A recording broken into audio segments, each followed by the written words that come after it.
So for today's videos guys, official photographer tayo this 2023 newly elected barangay and SK official sa bayan ng San Jacinto. Kaya maraming salamat muli sa ating mahal at napakabuting Mayor Leo F. De Vera and Vice Mayor Robert O. De Vera sa kanyang pahintulot na i-cover itong oath-taking ceremony. Laking pasasalamat din natin na sila yung mamumuno at paglilingkuran ng ating barangay at magawa ng matiwasay. Naanyayahan din natin ang mahal nating senator na si Francis Tolentino at pinaunlakan niya ang pinablin bali tayo sa Jacinto, kaya laking pasasalamat dahil binigyan na ng pansin ang ating paanyaya, kaya lubos tayong blessed sa kanyang pagdalo. So ayun na nga guys, dumating na yung guest of honor and inducting officer na si Senator Francis Tolentino. Sa kasama rin niya ang ating mahal na Mayor Leo F. De Vera na full support din sa pag-attend ni Senator sa ating bayan, di ba? Talaga nga naman kahit senior citizen na siya at his age, matartarakin din siya, di ba?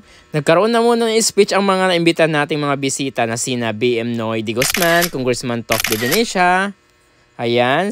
Nariyan din si MLGO Jose Biason Jr. Ayan. Nandito rin si Madam Rosal Iliasos na siyang nag-introduce sa ating guest of honor and inducting officer na si Senator Francis Tolentino. Kinatawan din ang ating Vice Mayor Honorable Robert O. De Vera na si Engineer Manuel Ogoy, SB Secretary, at nagpaabot din ng pagbati sa mga bagong opisyal. Siyempre narito rin yung mga sangguniang bayan members. Ayan. At iba't ibang department heads ng munisipyo. Nagbigay rin ng payo si Mayor Leo De Vera sa mga bagong halal na kalimutan na ang alitan, tapos na ang eleksyon. At ang lahat ay magkaisa para sa ikakaunlad ng bawat barangay.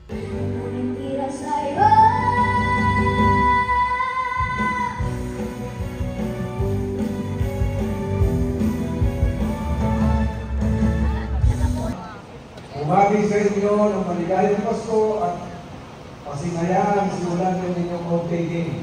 Office of Pangasinan Municipality of San Jacinto hereby presents the certificate of appreciation to Honorable Francis Tolentino, Senator, Republic of the Philippines.